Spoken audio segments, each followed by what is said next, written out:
Hola a todos. El día de hoy hablaremos acerca de Pascual Ortiz Rubio, expresidente de México de 1930 a 1932. Pascual Ortiz Rubio, como se mencionó anteriormente, fue presidente de México entre 1930 y 1932. Nació en Morelia, Michoacán, el 10 de marzo de 1877. Estudió como ingeniero, topógrafo e hidrógrafo en la Universidad Michoacana de San Nicolás de Hidalgo en 1987 y posteriormente en la Universidad Nacional Autónoma de México.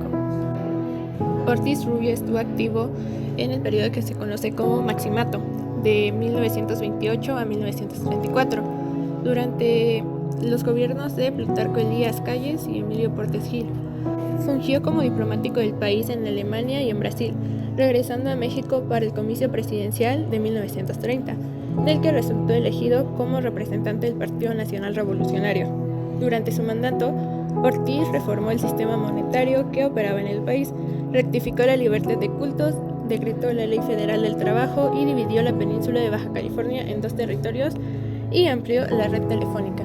Adentrándonos más en su vida, en 1910 decidió unirse a la Revolución Mexicana junto con Joaquín Maus, ocupando el pensamiento maderista, en contra del gobierno de Porfirio Díaz. Asimismo, con la llegada de Francisco I. Madero, se convirtió en diputado federal.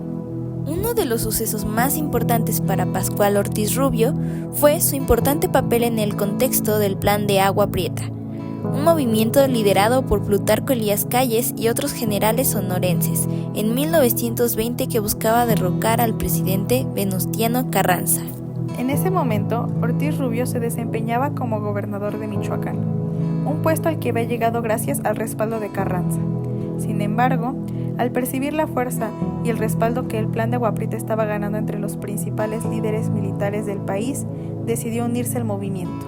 Con la victoria del Plan de Agua Prieta y la posterior muerte del presidente, Ortiz Rubio fortaleció su relación con los líderes revolucionarios como Plutarco Elías Calles y Álvaro Obregón, quienes lo mantuvieron en posiciones importantes dentro del gobierno. El Plan de Agua Prieta no solo puso fin al gobierno de Carranza, sino que también marcó el inicio de una nueva etapa en la Revolución Mexicana, caracterizada por el predominio de los caudillos. Para Ortiz Rubio, este evento representó una oportunidad clave para consolidar su carrera política, la cual eventualmente lo llevaría a la presidencia de México en 1930. Posteriormente llegó a la presidencia siendo el primer candidato del Partido Nacional Revolucionario, PNR, que fue elegido presidente en 1929. Pero nadie se esperaba que el día de su toma de posesión hubiera un atentado contra su vida. Al ingresar a su auto en Palacio Nacional, Ortiz Rubio fue agredido por Daniel Flores, recibiendo un disparo en la mandíbula.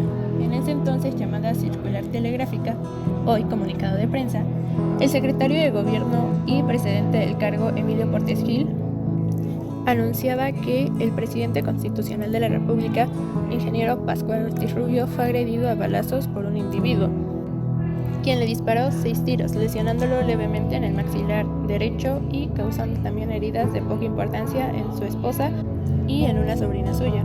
El agresor está preso y será puesto a la disposición de las autoridades. La noticia causó gran revuelo a nivel nacional e internacional, sobre todo en Estados Unidos.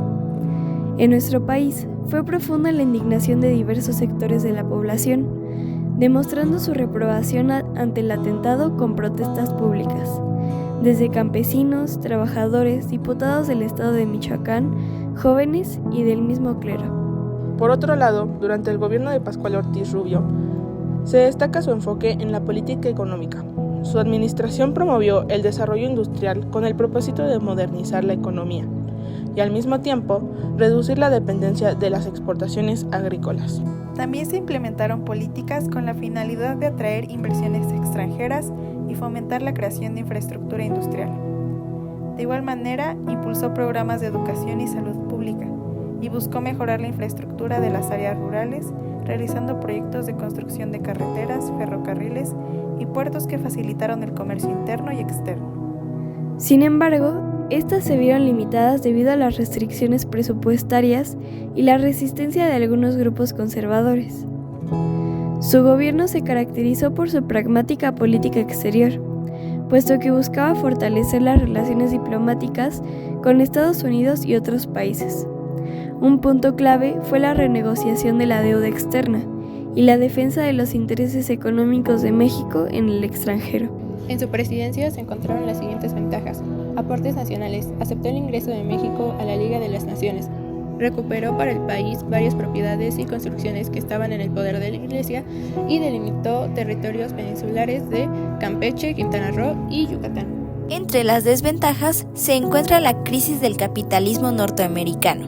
En 1929 provocó que México tuviera una contradicción económica, la devaluación de la moneda y desempleo masivo, causando que en 1932 Ortiz Rubio se viera obligado a solicitar al Congreso la suspensión de pagos de la deuda externa durante 2 años. Ortiz Rubio era percibido por muchos como un líder débil, sin poder independiente y mostrando una nula capacidad para poder tomar decisiones sin la aprobación de Calles, debido a la constante intervención de este mismo, lo cual no ayudaba a que Ortiz se viera mejor en los ojos de los mexicanos, reduciendo al presidente de una figura sin autoridad real.